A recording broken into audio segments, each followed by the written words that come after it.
마태복음 1장 예수님의 이제 계보가 나오죠. 이 말씀을 들으면 어떤 느낌이 드십니까? 일단 무슨 남의 나라 족보 가지고 무슨 굉장히 지루한 느낌이 드실 수 있을 거라고 생각을 합니다. 마태복음은 우리가 알고 있는 것처럼 신약 성경의 첫 번째 책입니다. 복음서가 공통적으로 이야기하듯이 예수 그리스도의 생애와 사역을 기록한 내용이죠. 그 중에 가장 먼저 등장하는 책입니다. 이 성경이 배열된 순서를 보면 하나님의 놀라운 섭리가 있는데요.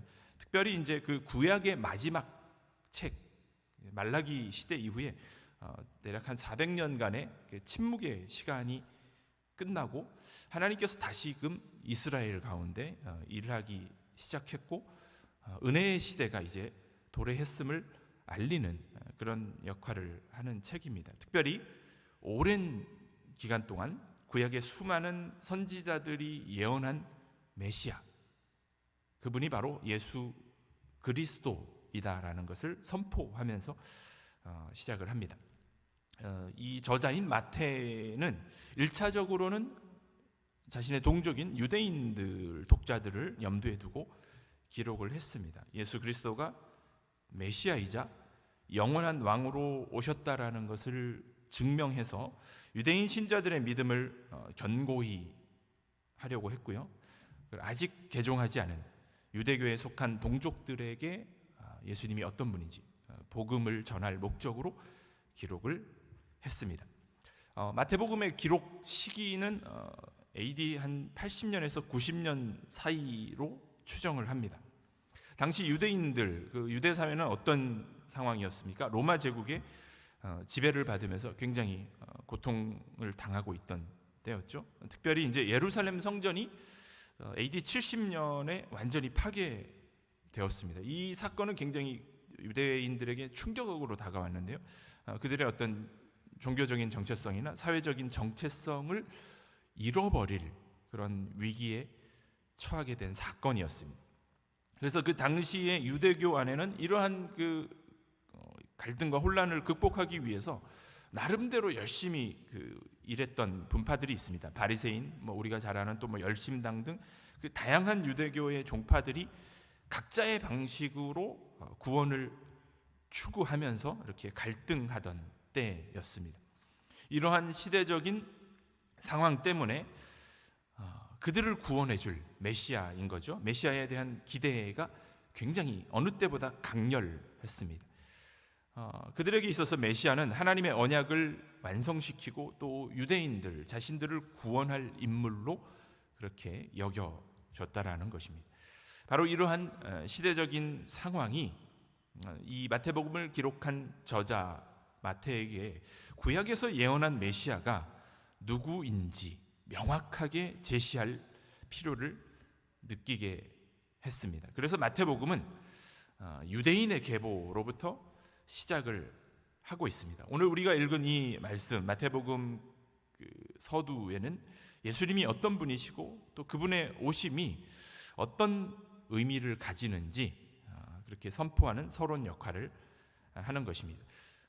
우리는 먼저 마태의 기록 의도를 알기 위해서 먼저 이스라엘에서 이 계보가 갖는 의미를 이해해야만 합니다. 이스라엘은 그 어느 민족보다도 혈통의 순수성을 굉장히 중요하게 생각을 합니다. 그래서 이 계보, 다시 말해서 이 족보의 진심인 민족이라고 할 수 있습니다. 그래서 구약 성경에는 수많은 계보들이 등장을 합니다. 창세기 5장에는 이제 최초의 계보라고 할 수 있는 이 아담의 계보가 기록이 되어 있고요. 창세기 10장, 11장은 홍수 심판 이후에 노아의 후손들에 대한 계보가 기록되어 있고 또 구약 역대기에는 아담으로부터 아브라함까지 그리고 아브라함으로부터 시작된 그 12지파의 계보가 굉장히 자세하게 기록이 되어 있습니다. 최초의 그 계보였던 그 창세기 5장은 인간이라는 존재가 바로 하나님으로부터 나왔다라는 것을 명확하게 기록을 하고 있습니다. 이 계보를 통해서 우리는 민족의 기원을 알 수 있습니다. 그리고 노아 홍수 심판 이후에 하나님은 갈대아 우르에 살고 있던 그 한 사람 아브라함을 부르시고 그로부터 한 민족이 탄생할 것을 말씀하셨습니다. 바로 그 하나님의 그 약속의 성취로 인해서 존재하게 된 민족이 바로 이스라엘입니다. 이 계보는 그래서 이스라엘 백성들의 기원을 말해줄 뿐만 아니라 그들이 선택받은 민족임을 나타내 주는 보증서 역할을 하는 것이기도 합니다. 더불어서 마태복음 1장의 계보가 강조하는 그 핵심적인 내용은 구약의 메시아에 대한 그 예언이 드디어 성취되었음을 확인해 주는 그런 역할을 한다라는 점입니다. 하나님은 메시아를 보내주실 것을 약속을 하셨죠. 이 약속은 어디를 통해서 이루어지는 것입니까? 바로 유다 지파를 통해서 성취될 것이다라고 계속해서 말씀하셨습니다. 그래서 그 메시아의 강림을 소망했던 이스라엘 민족은 12지파 중에서도 특별히 유다 지파의 계보에 주목을 했던 것이고요. 그 구약의 모든 예언은 메시아로 오실 예수 그리스도의 초점을 맞추고 있었습니다. 따라서 누구든지 이 계보를 보면 그 메시아에 대한 언약이 성취되었다라는 것을 알 수 있는 것이죠. 그래서 마태는 이와 같은 사실을 근거로 해서 예수님의 메시아 되심을 증거하기 위해 특별히 유대인들을 위해서 쓰였기 때문에 계보를 사용한 것입니다. 우리 1장 1절을 우리 함께 다 한 목소리로 읽어보도록 하겠습니다. 아브라함과 다윗의 자손 예수 그리스도의 계보라. 이러한 이 선언을 통해서 구약의 선지자들이 메시아에 대하여 예언한 모든 내용을 예수 그리스도 한 분에게 집중시키고 있습니다. 먼저 우리는 이 예수라는 이름의 뜻, 이것은 바로 히브리어 단어 예수아의 헬라어 형태인 예수스에서 유래가 되었고요. 그 뜻은 여호와는 구원이시다라는 의미입니다. 이 말을 풀어서 해석을 하면 그분이 바로 자기의 백성을 죄에서 구원하실 분이라는 그 예수의 사명을 명확하게 드러내는 말입니다. 그리고 우리가 이어지는 말인 그리스도라는 이 칭호는 구약에서 기름 부음 받은 자를 의미하는 것이고요. 구약의 히브리어로 하면 메시아와 같은 의미인 것입니다. 또한 이어지는 아브라함과 다윗의 자손이라는 이 표현을 통해서 예수님이 바로 그 구약의 핵심적인 두 언약을 성취하신 분임을 강조하고 있습니다. 아브라함이 믿음의 조상으로 불리게 된 것은 바로 이 창세기 12장과 22장에서 주어진 하나님의 언약 때문입니다. 하나님은 아브라함에게 그의 후손을 통해서 땅의 모든 족속이 복을 받을 것이다 라고 약속을 하셨습니다. 이 언약에 근거해서 이스라엘은 이방 나라들로부터 구별되어 복을 받은 것입니다. 따라서 언약 백성으로서 이스라엘은 하나님을 떠나서는 성립할 수 없다라는 것을 말해 주는 것이죠. 이스라엘이 선민으로서 가지고 있는 모든 이 약속은 아브라함으로부터 시작되었다라는 그런 의미인 겁니다. 이 아브라함이 이스라엘을 이방인들과 구별하는 그런 그 출발점이라면 다윗은 어떤 인물입니까? 다윗은 유다 지파를 이스라엘의 다른 지파들로부터 구별해주는 그런 역할을 하는 인물이라는 겁니다. 하나님은 다윗에게 사무엘하 7장에서 그의 왕위가 영원히 견고하게 될 것을 말씀하셨습니다. 또한 선지자들을 통해서 메시아가 유다 지파, 특별히 다윗의 자손으로 오실 것이다 라고 그렇게 말씀하신 겁니다. 이처럼 유다 지파는 장차 오실 메시아를 위하여 선택된 지파, 그리고 그래서 나머지 지파들과 구별이 되는 것입니다. 그러므로 선지자들에 의해서 예언되었던 이 메시아는 반드시 아브라함을 통하여 그리고 유다와 다윗의 혈통을 통하여 오는 자만이 될 수 있는 것입니다. 그래서 예수님은 바로 다윗의 혈통과 왕적인 권리를 모두 가지심으로써 참된 다윗의 후손이심을 증거하고 있는 것입니다. 우리는 오랜 기간의 그 기독교 역사를 통해서 세계 곳곳에서 많은 사람들이 스스로를 메시아라고 말하면서 사람들을 미혹해 온 것을 잘 알고 있습니다. 그러나 우리는 이 말씀에 근거하여 그들이 아브라함과 다윗을 통해서 오지 않은 자들이라는 것을 알기 때문에 그들은 거짓 메시아라는 것을 알 수 있는 겁니다. 아브라함과 다윗의 자손, 예수 그리스도의 계보, 이 말은 바로 구약의 모든 선지자들이 예언한 메시아가 바로 예수 그리스도인임을 선언해주고 있기 때문에 메시아와 또 거짓 메시아를 구별할 수 있는 중요한 그 기준점이 되는 말씀인 것입니다. 복음서에는 예수님에 관한 그 두 가지 계보가 존재를 합니다. 우리가 첫 번째 읽은 그 계보가 바로 오늘 우리가 읽은 마태복음 1장에 나오는 것이고요. 다른 하나는 누가복음 3장에 기록이 되어 있습니다. 그런데 우리가 읽은 이 마태복음 1장의 예수님의 계보와 누가복음 3장의 계보가 내용이 다릅니다. 기존에는 이 마태는 요셉의 계보이고 또 누가가 기록한 기록은 마리아의 계보라고 그렇게 가르쳐 왔지만 이 두 계보의 차이는 오류가 아니라 신학적이거나 또는 문학적인 의도적으로 기록된 것입니다. 개혁교회 안에서는 둘 다 요셉의 계보라고 보고 있고요. 마태가 기록한 것은 바로 어떤 법적인 효력, 왕권과 언약이라든지 또 뭐 형사 취소원과 같은 그런 내용을 강조하고 있고요. 누가는 실제로 생물학적인 혈통을 기록하고 있습니다. 앞서서 말씀했던 것처럼 마태복음 유대인들을 위하여 특별히 기록된 것이기 때문에 예수님이 아브라함과 다윗의 후손임을 강조하고 있고 구약에 예언된 메시아의 그 언약의 성취를 강조하는 반면에 누가복음은 예수님이 인류 전체의 구원자로 오신 것을 강조하기 위해서 아담부터 이렇게 해서 거슬러 올라가는 것입니다.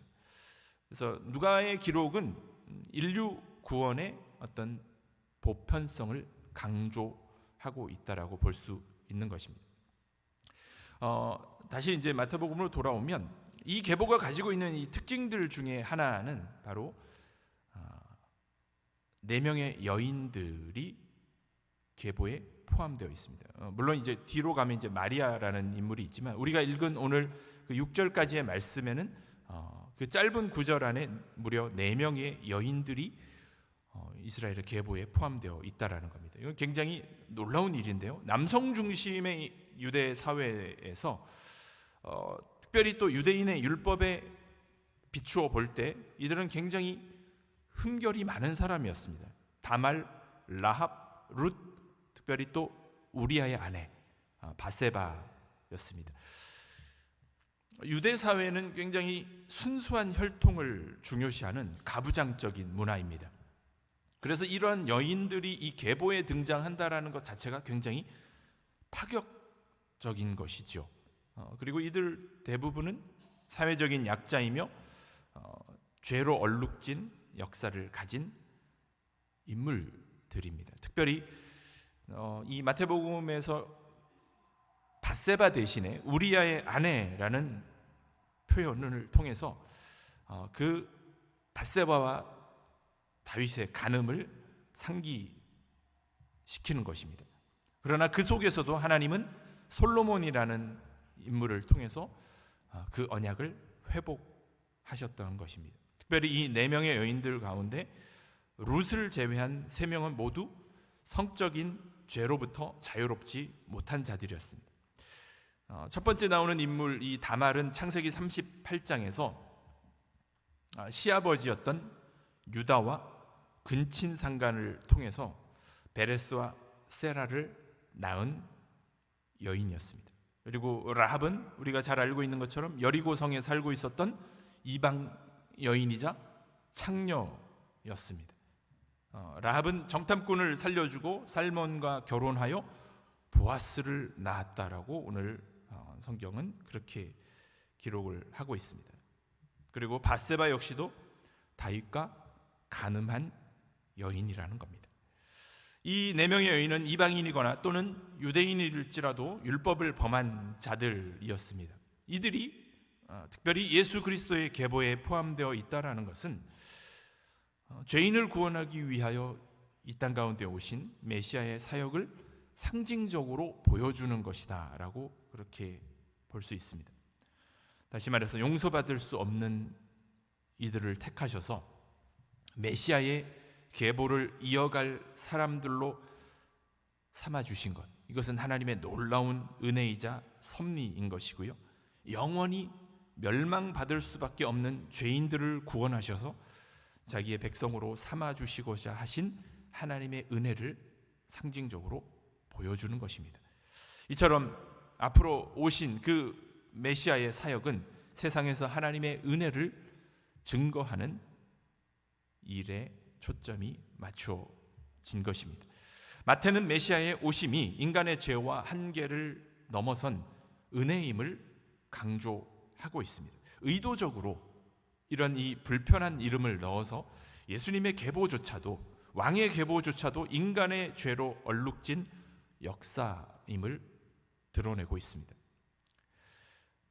메시아는 죄 없는 인간들의 계보에서가 아니라 죄 많은 인류의 역사 속에서 태어나셨다라는 사실을 강조하고 있습니다.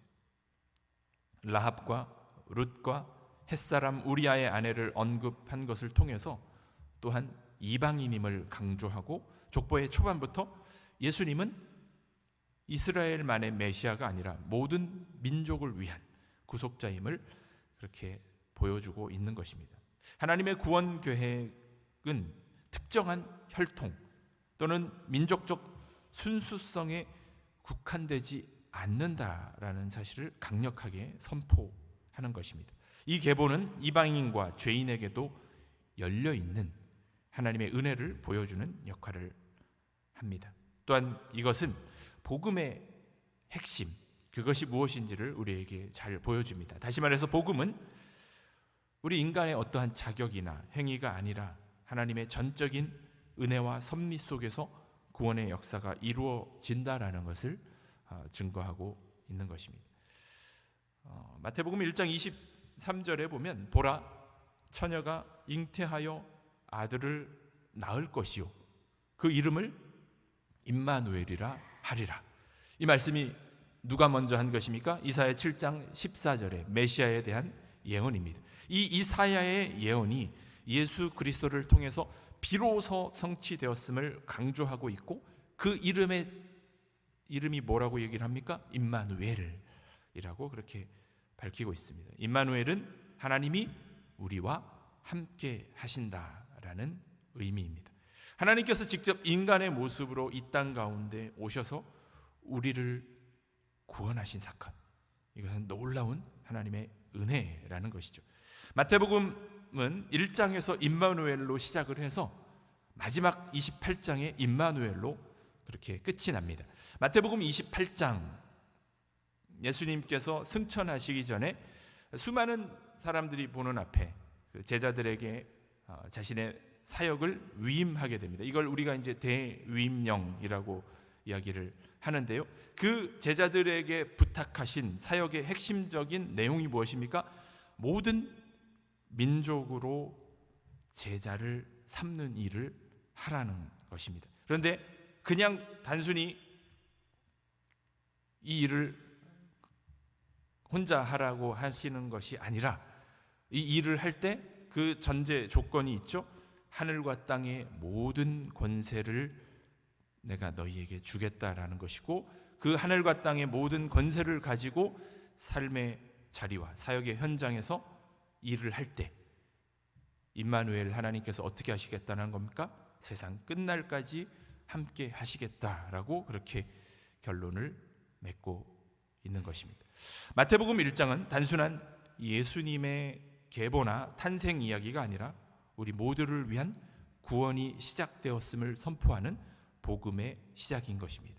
인간의 죄와 실패 가운데도 하나님의 약속은 신실하게 이루어졌고, 그 약속이 마침내 예수님을 통해서, 예수 그리스도를 통해서 완성되었다라는 강력한 메시지를 전달하고 있습니다. 예수님의 탄생, 하나님께서 우리와 함께 하시기 위해 이 땅에 오셨다라는 그 놀라운 사랑의 증거인 것입니다.